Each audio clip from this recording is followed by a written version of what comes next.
মাছ স্বপ্নে দেখলে কি হয়? আমরা অনেক সময় মাছ স্বপ্নে দেখি এবং অনেকে আমাদের কাছে ফোন দিয়ে বলে, হুজুর মাছ স্বপ্ন দেখা কি ভালো নাকি খারাপ? মনে রাখবেন, স্বপ্ন কিন্তু কয়েকটা প্রকার রয়েছে। একটা হচ্ছে সলেহ, নেক স্বপ্ন।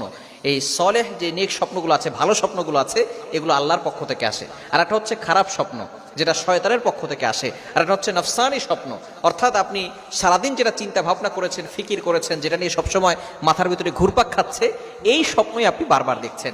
এই স্বপ্ন হচ্ছে তিন প্রকার। তবে স্বপ্ন কিন্তু অনেক সময় সত্য হয়। অনেক মানুষ দেখবেন স্বপ্ন সত্য হয়, এবং স্বপ্ন হচ্ছে বুখারী শরীফের হাদিস, নবুয়তের 46 ভাগের এক ভাগ হচ্ছে স্বপ্ন।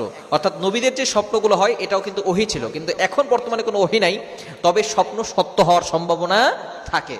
এখন অনেক সময় আমরা মাছ স্বপ্ন দেখি, আবার অনেকে বলে এটা মিথ্যা কথা, বানোয়াট কথা। মনে রাখবেন, নবীজি সাল্লাল্লাহু আলাইহি সাল্লাম সবচেয়ে বড় স্বপ্নের ব্যাখ্যাদাতা ছিলেন, এবং ইউসুফ আলাইহিস সালাম তিনি সবচেয়ে বড়